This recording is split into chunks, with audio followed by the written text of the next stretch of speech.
Halo, selamat pagi, siang, sore, atau malam, dimanapun kalian berada. Selamat datang di video Data Science dari saya. Pada kesempatan kali ini, saya akan menjelaskan potensial karir yang bisa teman-teman dapatkan di ranah bidang Data Science. Tapi sebelum itu, mari kita kenalan terlebih dahulu. Salam kenal, nama saya Gede Putu Rizky Nindra Sukmajati, atau biasa dipanggil Putu, panggil Rizky juga silahkan, boleh. Saat ini saya sedang bekerja di BP Jam Sostek sebagai arsivis atau arsip asisten. Intinya suatu hal yang berkaitan dengan arsip ya, atau berkas-berkas, baik digital maupun fisik. Untuk pendidikan, terakhir saya mengenyam pendidikan S2 double degree di tahun 2021 sampai dengan 2022. Saya berkuliah di National Central University di Taiwan dengan menyabet gelar Master of Computer Science, dan yang sebelumnya juga masih connecting karena double degree itu di tahun 2020 sampai dengan 2021 itu mengambil Master of Computer Science juga di Universitas Gadjah Mada, dan untuk S1-nya saya tempuh di tahun 2016 sampai dengan 2018 mengambil jurusan Bachelor of Information Technology atau S1 Sistem Informasi di Bina Nusantara University atau lebih dikenal dengan nama BINUS. Oke, cukup sekian perkenalannya, kita lanjut ke materi. Oke, pertama-tama kita akan mengenal lebih jauh data yang ada di sekitar kita. Baik, ini ada data yang bersumber dari Global Overview. Ini sumbernya Global Overview pada bulan Januari 2022, yaitu ini menggambarkan jumlah populasi yang ada di dunia. Jadi seperti yang teman-teman lihat, total populasi yang ada di dunia saat ini sebesar 7,91 miliar. Dan untuk pengguna mobile phone-nya sendiri, itu sebesar 5,31 miliar. Jadi dibandingkan dengan populasi, itu sebesar 67% itu sudah menggunakan mobile phone. Kemudian untuk pengguna internet sendiri, itu sebesar 4,9 miliar. Atau jika dibandingkan dengan populasi, itu mencakup sebesar 62%, 62,5% ya. Dan kemudian dari total keseluruhan populasi yang aktif di sosial media itu sebesar 4,62 miliar. Dan jika dibandingkan dengan populasi itu sebesar 58,4%. Baik, ini ada sedikit gambaran data jumlah penduduk yang ada di dunia ya. Lalu bagaimana dengan Indonesia? Kita lihat di slide berikutnya. Ini adalah data di tahun 2022, tepatnya di bulan Februari. Mengkhusus untuk di negara Indonesia, negara kita, untuk total populasinya itu sebesar 277 juta jiwa, dengan tingkat urbanisasi 57,9%. Dan kemudian untuk penggunaan mobile selulernya atau handphone itu ya, untuk koneksi mobile seluler itu sebesar 370 juta. Jadi ini lebih tinggi dibandingkan dengan tingkat populasi, yaitu sebesar 133%. Kemudian untuk internet usernya sendiri, pengguna internet itu sebesar 204 juta. Dan bila dibandingkan dengan tingkat populasi di Indonesia itu sebesar 73%. Kemudian di sosial medianya sendiri, yang aktif sebanyak 191,4 juta, yang bila dibandingkan dengan total populasi itu sebesar 68,9%. Nah, jadi di sini dari sebaran data ini, teman-teman sudah bisa lihat gambaran ya, karakter penduduk Indonesia itu seperti apa gitu ya. Kalau dari saya pribadi bisa melihat bahwa orang Indonesia itu sangat sering melakukan telepon ya. Melakukan komunikasi lewat telepon terlihat dari banyaknya cellular mobile connection ya. Jadi mungkin satu orang bisa melakukan komunikasi via telepon itu berkali-kali ya, tidak cuma sekali gitu. Ini makanya di sini kelihatan sebaran datanya sebanyak 133% dari jumlah populasi. Next nih, kita bisa tahu info apa lagi sih dari data ini. Nah, di sini bisa teman-teman lihat. Di sini ada judulnya Daily Time Spent with Media ya. Jadi waktu yang digunakan oleh penduduk Indonesia dalam bermedia gitu, dengan menggunakan media. Di sini ada keterangan juga di highlights penggunaan internet user di kisaran usia 16 sampai dengan 64 tahun.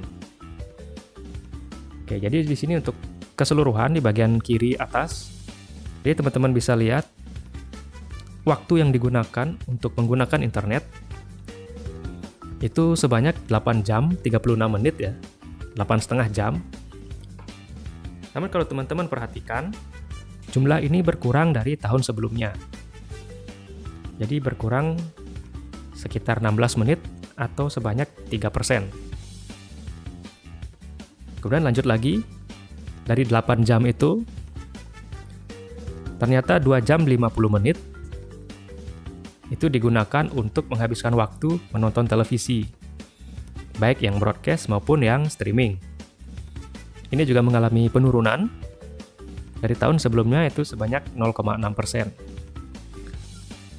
Dan kemudian untuk penggunaan sosial media, di sini cukup tinggi, sebanyak 3 jam 17 menit, mengalami peningkatan sebanyak 1,5%, atau sekitar 3 menit ya.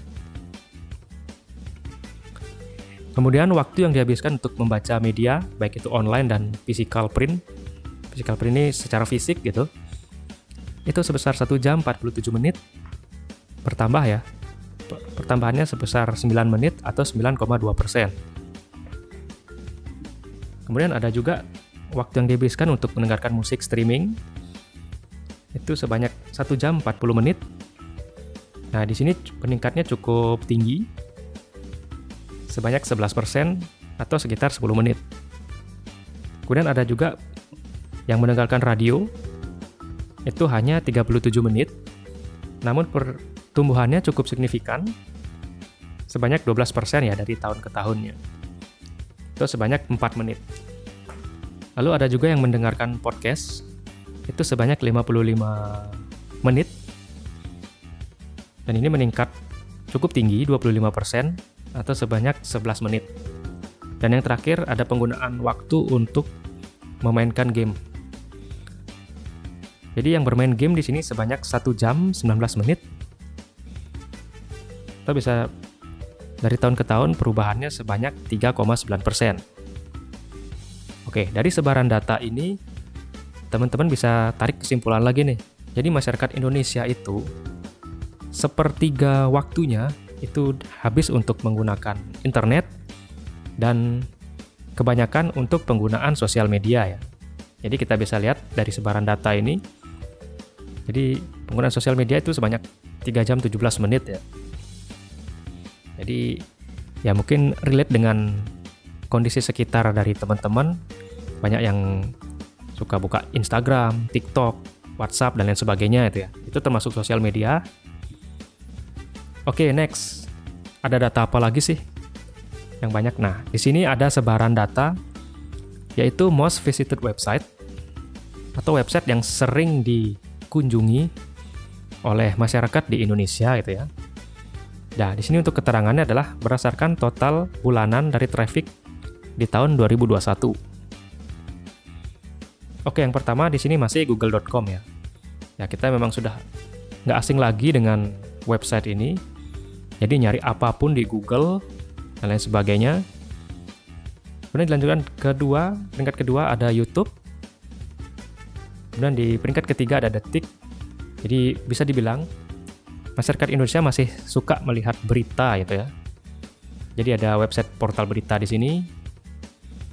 Kemudian untuk Peringkat keempat ini balik lagi ke sosial media, Facebook. Kemudian peringkat 5 sampai dan 6 ini kembali lagi ke portal berita. Oke, ketujuh ini ada blogspot.com. Ini sedikit random ya, jadi entah apa yang dicari masyarakat di blogspot gitu. Kemudian Wikipedia untuk pengetahuan. Untuk nomor 9 google.co.id, ini kurang lebih sama dengan google.com. Kemudian brandly.co.id juga untuk pendidikan gitu ya. 11 sampai 20 ya masih banyak dan beginilah tampilan untuk website-website yang sering dikunjungi oleh masyarakat Indonesia. Oke, sampai sini teman-teman juga bisa ambil lagi sedikit kesimpulan nih. Jadi rata-rata orang Indonesia itu searching apa sih? Atau browsing apa sih di internet? Ya bisa teman-teman lihat dari trafficnya ya. Jadi kalau teman-teman ambil 3 besar ya masih sering googling, nge-YouTube atau nyari berita gitu. Oke, next. Karena tadi kita sudah lihat bahwa top yang paling pertama itu adalah Google ya, untuk di-visit atau dikunjungi. Jadi kita bisa menggali informasi lebih dalam lagi, kira-kira yang di-search di Google apa aja sih? Nah, di sini sudah ada peringkat-peringkatnya ya. Jadi terbanyak ini Translate ya. Jadi Google Translate banyak dikunjungi oleh masyarakat Indonesia. Mungkin kita bisa berasumsi ya, barangkali ada banyak dari masyarakat kita yang sedang belajar bahasa asing, jadi melatih kemampuan bahasa asing mereka gitu. Dan yang terakhir ini ada WA Web. Ya ini mungkin bagi teman-teman yang di dunia kerja, mungkin kalau biar nggak terlalu sering buka HP, jadi buka website WA di PC atau laptop teman-teman gitu. Oke, next kita punya data lagi.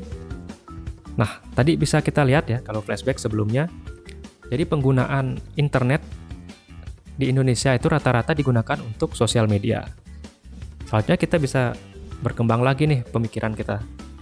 Lalu sosial media apa aja sih yang banyak dipakai di Indonesia? Nah, di sini kita juga dapat datanya gitu ya. Jadi untuk WhatsApp itu per bulannya menghabiskan waktu 31 jam dengan pertumbuhan dari tahun ke tahunnya itu 2%. Lalu ada YouTube sebanyak 26,4 jam per bulannya. Lalu ada Facebook 15 jam per bulan. Kemudian Instagram ada 16 jam per bulan.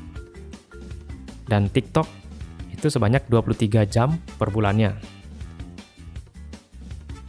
Oke, sampai sini teman-teman secara kasat mata bisa ngelihat ya. Dari jumlah jam yang dihabiskan saja, itu bisa kelihatan bahwa masyarakat Indonesia itu gemar dengan bermain WhatsApp gitu. Memang tidak bisa dipungkiri karena WhatsApp juga selain bisa dikatakan sosial media, dia juga bisa kita gunakan untuk berkomunikasi sehari-hari ya.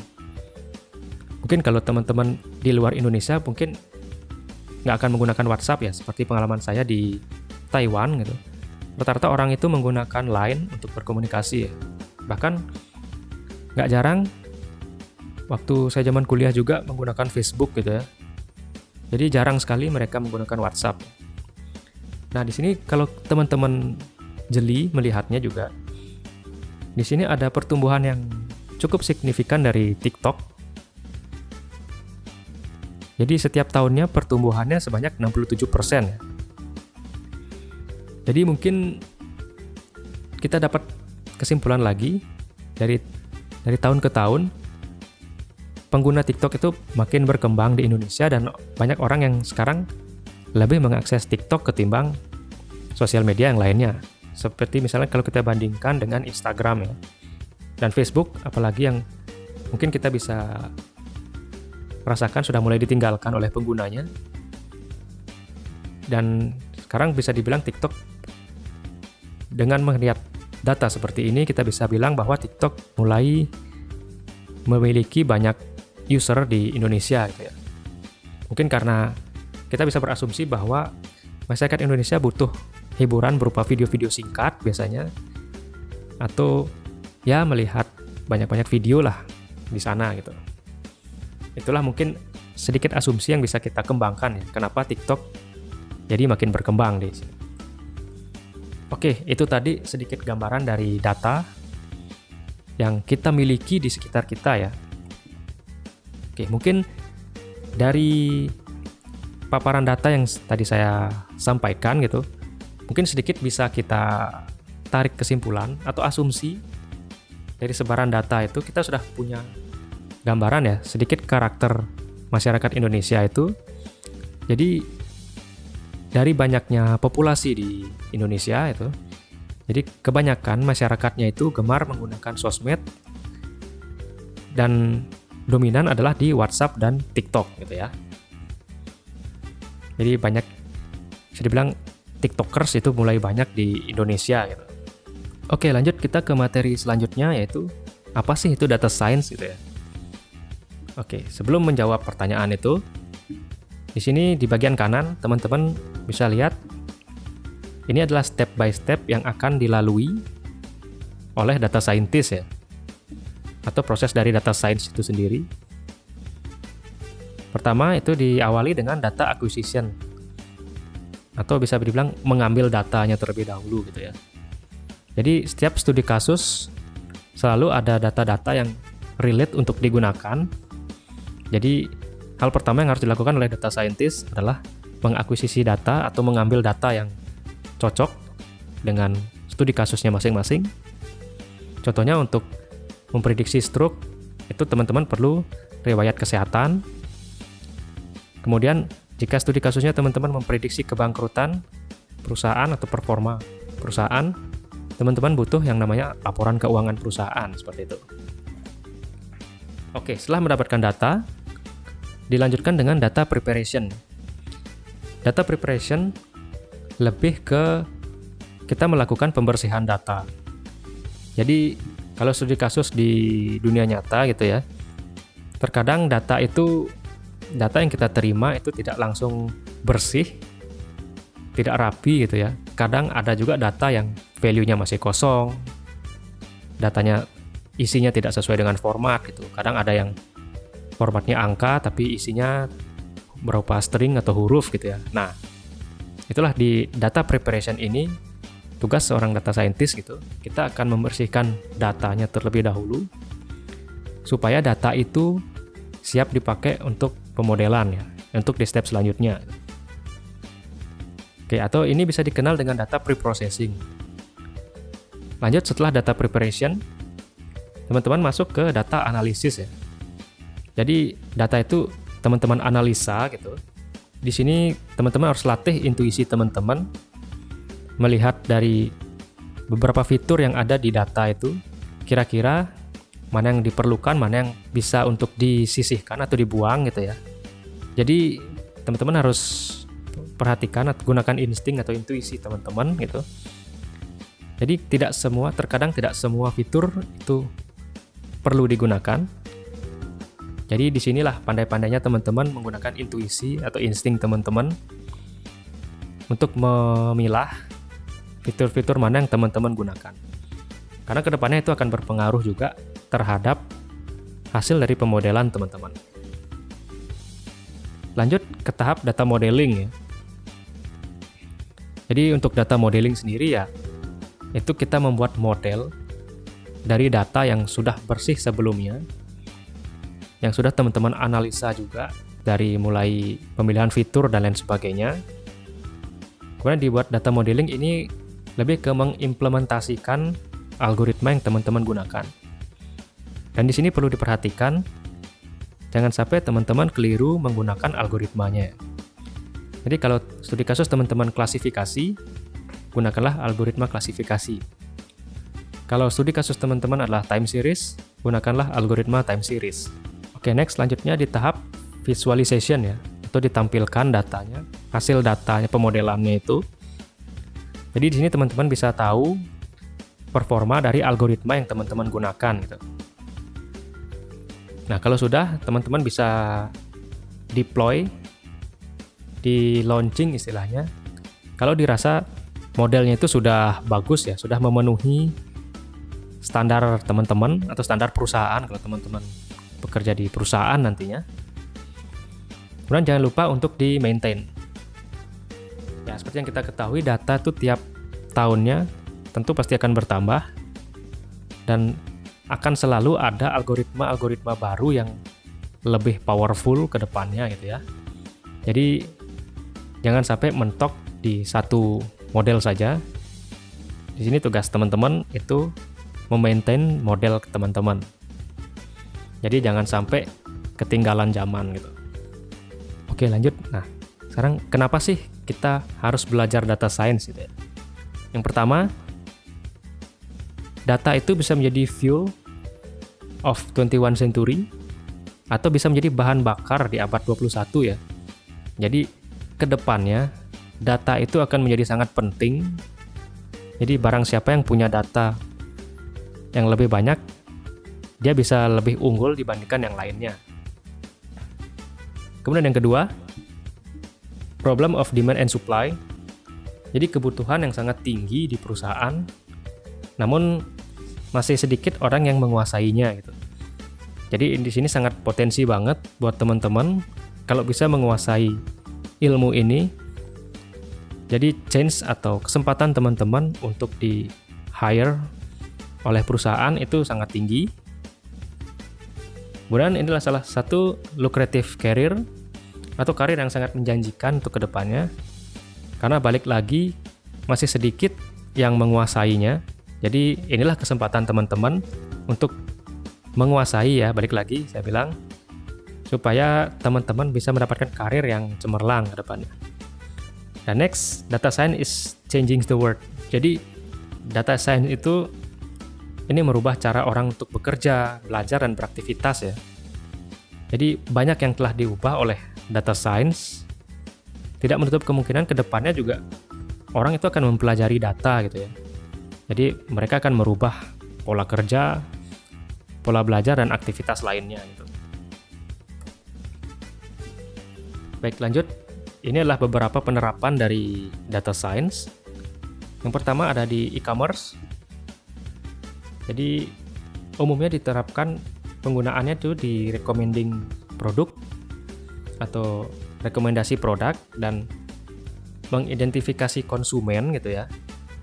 Jadi kalau teman-teman mungkin sering yang suka belanja online, baik di Tokped ataupun di Shopee gitu, biasanya ada muncul tab atau bagian rekomendasi produk ya. Nah, di situ rekomendasi produk itu akan tampil itu menyesuaikan dari karakteristik user tertentu gitu ya. Jadi misal user A itu adalah user yang suka belanja pakaian pria gitu. Otomatis nanti untuk recommended produknya sendiri seharusnya adalah yang muncul rekomendasi pakaian-pakaian pria gitu ya. Jadi mesin itu akan mempelajari karakter dari tiap-tiap user dan memberikan rekomendasi sesuai dengan karakternya. Kemudian ada di banking. Jadi itu untuk mendeteksi fraud dan credit risk modeling. Fraud ini misalkan ada kecurigaan pencucian uang. Jadi misalkan seperti kasus yang beberapa bulan lalu yang hot gitu ya. Jadi ada kasus pencucian uang dari afiliator gitu. Jadi untuk melihatnya itu adalah mesin itu akan mempelajari transaksi-transaksi, jumlah transaksi yang ada di nasabah gitu ya. Kalau misalkan contohnya nih, nasabah itu umumnya transaksi hanya di rentang 10 sampai dengan 20 juta. Kemudian tiba-tiba ada transaksi 1M gitu. Nah, ini mesin akan ngasih warning nih. Ini ada apa nih? Kok tiba-tiba ada transaksi gede? Padahal umumnya transaksi dia cuma rentang 10 sampai 20 juta. Nah, itu mesin sudah mulai mendeteksi adanya sesuatu yang mencurigakan gitu ya. Jadi itu penggunaan dari data science. Kemudian credit risk modeling ini lebih ke bisa dibilang pemanfaatan dari memprediksi apakah nasabah itu cocok untuk mengambil kredit gitu ya misalkan. Jadi kalau misalkan rentang gaji sekian, dia mau ngambil pinjaman di bank, kita kasih atau enggak gitu ya, dikasih atau enggak gitu. Nah itulah credit risk modeling gitu. Kemudian healthcare di bidang kesehatan. Jadi bisa memprediksi kesehatan. Ini sudah lumrah ya ketika di era pandemi COVID sebelumnya. Jadi mesin itu bisa mempelajari apakah orang itu terkena COVID atau tidak gitu. Jadi berdasarkan ciri-ciri ya. Bukan hanya COVID, bisa juga untuk stroke, kemudian penyakit jantung dan lain sebagainya, itu juga bisa digunakan di bidang kesehatan. Jadi mesin itu mempelajari riwayat kesehatan, atau biasanya kalau ada pasien yang pernah medical check up gitu, jadi dicek riwayat kesehatannya seperti apa, nanti bisa diprediksi apakah ada indikasi penyakit atau tidak gitu. Kemudian ada virtual assistant. Ya ini bisa dibilang seperti konsultasi dengan ini ya, chatbot gitu ya. Jadi user menanyakan apa, nanti balasannya apa, ada saran apa gitu. Kemudian di bidang automation, otomotif, ini ada self-driving cars. Ya, jadi bisa dibilang ini mobil tanpa driver gitu ya, tanpa sopir. Jadi data science yang bermain di sini itu mobilnya itu akan mempelajari medan di sekitarnya itu, areanya. Jadi untuk melaju atau berhentinya itu tergantung dari jarak aman yang sudah dibuat di modelnya seperti itu. Kemudian ada drones. Ya ini sudah familiar ya di kalangan teman-teman. Pesawat tanpa pilot gitu, pilotless aircraft. Jadi drone itu bisa dibikin modelnya gitu ya, jadi mau terbang kemana dan sebagainya gitu. Kemudian finance, ini kurang lebih sama dengan banking ya. Jadi finance ini customer segmentation. Jadi ini masuknya clustering. Jadi pembagian customer ya.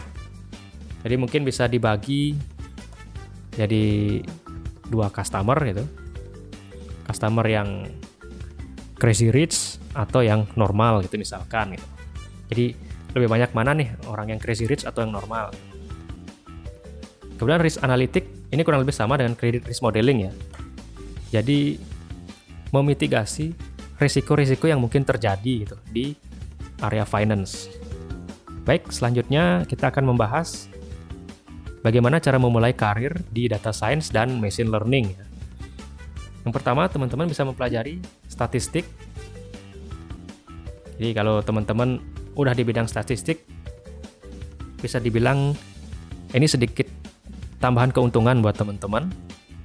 Jadi tetap dipertahankan atau dipelajari ilmunya. Yang kedua, belajarlah bagaimana melakukan coding dengan Python ya. Kebanyakan memang untuk penerapannya sendiri, machine learning dan data science ini banyak menggunakan bahasa pemrograman Python gitu. Jadi bagi teman-teman yang mungkin belum pernah belajar Python, disarankan untuk belajar dasar-dasarnya terlebih dahulu, mulai sekarang gitu ya. Selanjutnya, get familiar with Jupyter Notebook. Nah, Jupyter Notebook ini adalah aplikasi ya. Jadi aplikasi yang kita gunakan pada umumnya gitu untuk buat coding Python-nya gitu, dan juga pembuatan modelnya. Ini yang versi offline. Kalau teman-teman mau versi online, teman-teman bisa gunakan juga Google Colab atau lewat Kaggle ya. Itu kalau teman-teman mau yang versi online-nya. Selanjutnya, memahami basic dan algoritma penting yang ada di machine learning ya. Jadi memang algoritma machine learning itu cukup banyak ya. Sudah banyak berkembang sekarang. Cuman untuk tahap ini, teman-teman hanya perlu mengetahui basicnya atau standarnya, algoritma-algoritmanya, termasuk dengan pembagiannya. Balik lagi kalau tadi saya bilang, kalau kasusnya teman-teman klasifikasi, gunakanlah algoritma klasifikasi. Kemudian kalau topiknya adalah clustering, gunakanlah algoritma clustering. Intinya gunakan algoritma yang pas dengan studi kasus teman-teman. Nah, kemudian lanjut tahap kelima, ini practice the problem. Jadi rajin-rajinlah teman-teman berlatih supaya melatih intuisi teman-teman, biar terus berlatih, biar terasah gitu ya, insting dan intuisi teman-teman. Di sini teman-teman bisa latihan lewat Kaggle ya. Ini nama websitenya gitu. Jadi website ini banyak menyediakan dataset yang bisa teman-teman coba gitu ya. Bahkan ada kompetisinya juga. Jadi kalau teman-teman tertarik dengan kompetisinya bisa dicoba gitu ya. Karena ada yang berhadiah uang juga, ribuan dolar, jadi lumayan. Kemudian ini participate in hackathons. Jadi ya kurang lebih mirip dengan Kaggle kompetisi gitu ya. Jadi kalau ada kompetisi-kompetisi hackathons, teman-teman bisa join. Setidaknya teman-teman bisa dapat pengalaman di sana gitu. Nah, ini ranah bidang yang perlu teman-teman pelajari untuk area data science ya. Untuk segi computer science atau IT, itu ada machine learning dan software development gitu. Kemudian matematika dan statistik, itu juga mempelajari machine learning dan traditional research. Kemudian domain atau business knowledge ya. Jadi ini pengetahuan dasar tentang proses bisnis yang utamanya kalau ada di perusahaan gitu. Oke, dan ini adalah ilmu lain yang perlu teman-teman pelajari juga untuk memahami atau menjadi seorang data scientist ya. Di sini ada database dan proses, kemudian ada statistik, kemudian ilmu machine learning, lalu ada visualization dan data mining. Nah, di luar dari ilmu ini, atau bisa dibilang di sini hard skill-nya, kemudian soft skill yang perlu teman-teman miliki, itu ada public speaking, jadi kemampuan teman-teman berbicara ya. Jadi kita tidak cukup hanya bisa jago coding, tapi kalau kita tidak bisa menyampaikan itu juga susah buat kita gitu ya. Kemudian real problem ya, jadi permasalahan di dunia nyata. Jadi teman-teman harus sering mengasah intuisi teman-teman gitu, karena terkadang problem atau masalah yang ada di dunia nyata dengan permasalahan atau studi kasus yang ada di website atau di Kaggle tadi contohnya, itu kadang berbeda ya. Jadi real problem itu menyesuaikan dengan studi kasus yang ada di dunia nyata. Ini biasanya berkaitan dengan perusahaan ya. Karena data perusahaan A dengan B itu berbeda-beda. Lalu coding ya, ini sudah pasti ya, harus tidak perlu mahir-mahir banget. Yang penting tahu teori dan dasarnya. Jadi teman-teman sudah bisa belajar. Lalu ada creativity. Jadi di sini teman-teman dituntut untuk kreatif ya.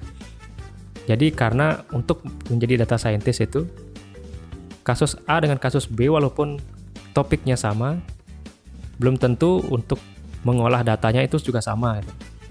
Jadi di sini dituntut kreativitas kalian. Kemudian intuisi kalian harus juga bermain di sana. Dan ini communication. Ini kurang lebih sama dengan public speaking gitu ya. Jadi berlatihlah berbicara dari sekarang agar penyampaian teman-teman itu bisa diterima dan bisa nyambung dengan stakeholder atau atasan teman-teman nantinya kalau bekerja gitu ya.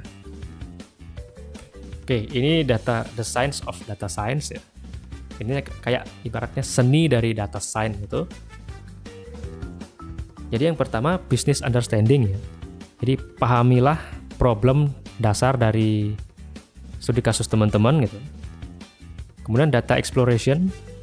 Jadi explore-lah data. Jadi temukan pattern atau pola yang ada di data teman-teman. Jadi kalau sudah ketemu pola nanti akan otomatis akan bergerak insting teman-teman ya. Harus ngapain selanjutnya gitu. Lalu data mining.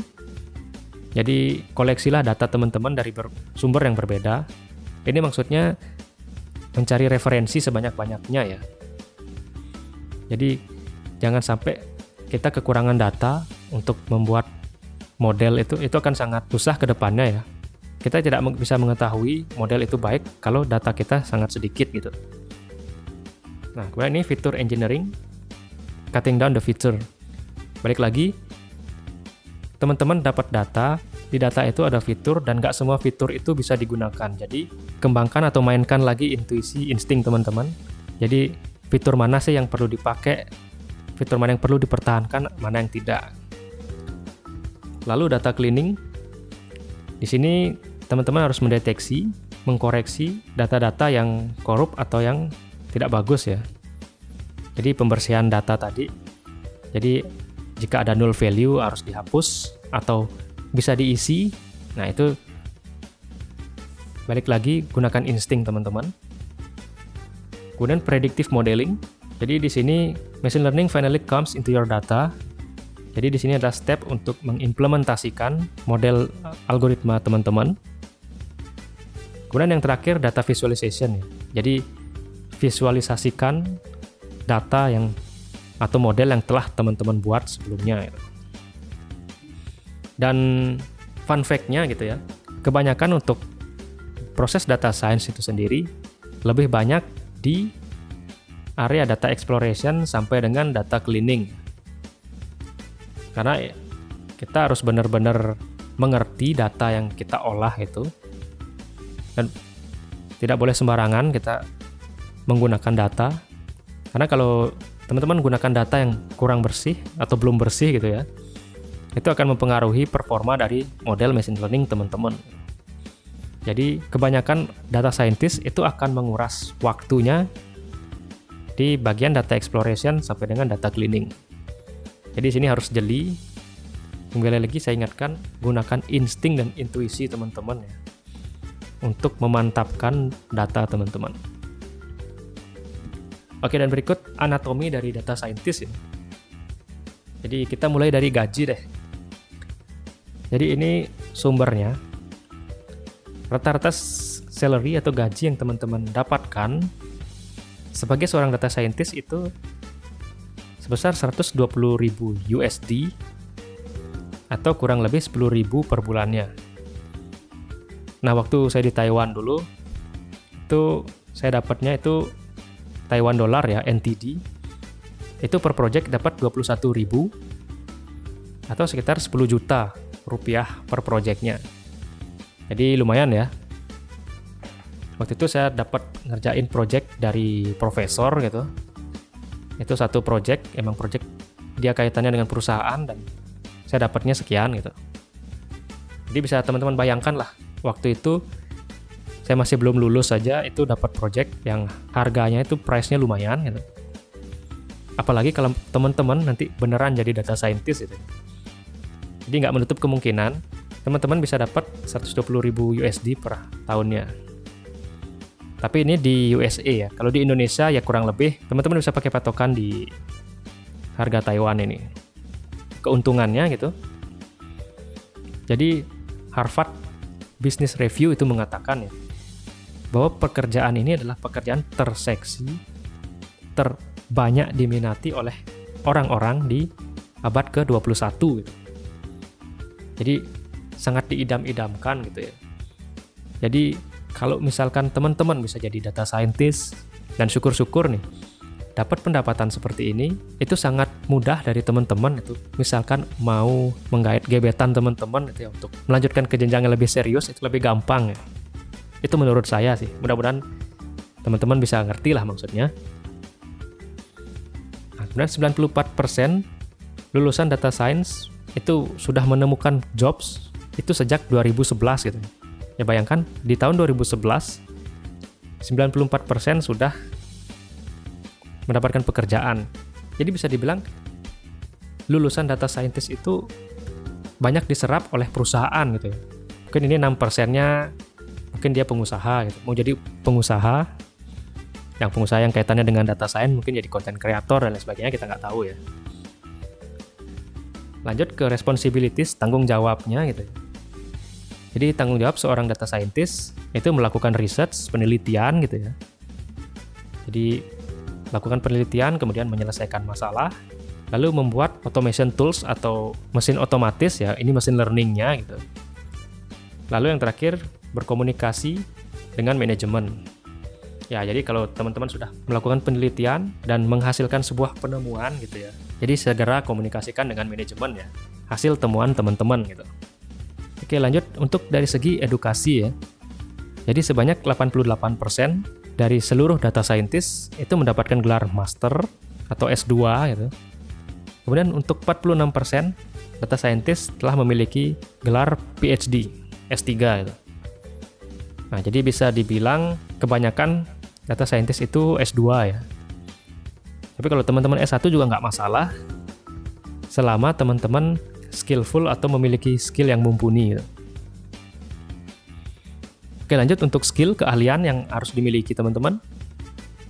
Programming language diantaranya R, kemudian ada Python, dan lain-lain ini nggak terlalu begitu penting ya. Itu ada SQL, ada Hive, dan lain-lain sebagainya. Kemudian ilmu statistik, kemudian multivariate calculus and linear algebra. Jadi bisa dibilang matematika teman-teman harus kuat gitu ya, karena sangat banyak hitung-hitungan. Kemudian ilmu machine learning juga dibutuhkan. Lalu skill di software engineering.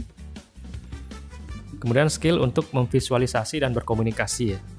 Balik lagi yang sebelumnya saya jelaskan, jadi komunikasi dan public speaking itu harus teman-teman perkuat. Dan berikut untuk potensi karirnya. Jadi kebanyakan data scientist itu bekerja di industri teknologi. Dan untuk yang kalangan minoritasnya gitu, selain mayoritas ini, jadi masih ada opsi lain. Jadi teman-teman nggak perlu khawatir kalau nggak dapat di dunia teknologi gitu. Jadi bisa masuk ke marketing, misalkan teman-teman masuk ke Shopee ya. Jadi nyebut merek. Jadi maksudnya ke online shop gitu. Kemudian consulting. Jadi mungkin teman-teman bisa buka usaha sebagai konsultan IT gitu. Itu bisa teman-teman gunakan sebagai opsi. Kemudian healthcare dan farmasi ya, pharmaceutical. Jadi di bidang kesehatan juga teman-teman bisa masuk. Bidang finance apalagi di perbankan. Kemudian pemerintahan. Ya seperti saya masuk ke sektor pemerintahan gitu ya. Kemudian di gaming ya. Gaming ini ya teman-teman bisa menciptakan AI yang bisa ngelawan manusia. Seperti misalkan game catur kan itu menggunakan AI untuk komputernya. Dan masih banyak lagi lah sektor yang bisa teman-teman masuki gitu. Oke, dan inilah top skill untuk data scientist ya. Jadi ini sebenarnya seperti yang sebelumnya saya jelaskan. Untuk soft skill itu adalah critical thinking, berpikir secara kritis, kemudian komunikasi. Ya, berbicara teman-teman harus diperkuat. Lalu problem solving, teknik teman-teman menyelesaikan masalah. Lalu business mindset. Jadi mindset teman-teman itu harus pandai berbisnis gitu ya. Kemudian teamwork ya. Jadi teman-teman nggak bisa bergerak sendiri. Itu harus ada tim yang teman-teman ajak bekerja sama ya. Jadi bisa dibagi data scientist. Kemudian ada juga developer softwarenya dan lain sebagainya itu ya. Kemudian untuk hard skill, jadi organizing data, jadi mengorganisir data baik itu pengumpulannya, pengolahan, pembersihannya seperti itu. Kemudian statistik, ya ilmu statistik, machine learning dan AI ini di bidang IT, pemahaman terhadap algoritma dan lain sebagainya. Kemudian data visualization, ini teknik memvisualisasi datanya. Jadi jangan sampai cuma teman-teman aja yang tahu maksud dari visualisasi itu. Ke klien juga teman-teman harus bisa menampilkan atau memaparkan data yang mereka juga bisa mengerti. Dan berikut adalah top data scientist job atau pekerjaan data scientist yang populer. Pertama ya tentu saja data scientist. Kemudian data arsitek. Jadi arsitek ini lebih ke hanya mengurus struktur dari datanya itu. Kemudian data engineering engineer, Jadi ini yang mengolah datanya. Kemudian statistikan, itu istilahnya untuk yang bergerak di ilmu statistik ya. Jadi profesi statistikan namanya. Kemudian data science manager, ya ini memanage keseluruhan proses data science. Jadi manager ya intinya teman-teman. Kemudian machine learning engineering, ya ini spesialis untuk mengimplementasi algoritma. Kemudian decision scientist ya. Jadi di sini teman-teman bergerak sebagai pengambil keputusan gitu. Jadi akan dieksekusi seperti apa modelnya gitu. Jadi di sini banyak ya yang teman-teman bisa ambil profesinya gitu. Jadi bisa teman-teman ke data arsitek. Kalau teman-teman gemar menggeluti data gitu ya, ngutak-ngatik data dan sebagainya. Kemudian bisa data engineering, ada data engineer kalau kalian demen atau suka menggeluti pre-processing datanya dan sebagainya gitu ya. Dan balik lagi, nah inilah yang dibutuhkan teamwork ya. Jadi kalian tidak bisa menyelesaikan semua proses ini sendiri. Jadi dibutuhkanlah sebaran profesi seperti ini supaya waktu yang digunakan untuk pembuatan model data science-nya, machine learning-nya itu lebih cepat gitu. Oke, sekian materi yang bisa saya sampaikan di hari ini ya. Semoga bermanfaat. Mohon maaf kalau ada salah-salah kata. Dan bagi teman-teman yang mau bertanya, bisa menghubungi kontak berikut ini. Jadi jangan sungkan ya. Kita bisa ngobrol santai aja. Teman-teman bisa hubungi via email, nomor telepon atau LinkedIn. Oke, mungkin sekian yang bisa saya sampaikan. Kurang lebihnya mohon maaf. See you in the next video. Bye-bye.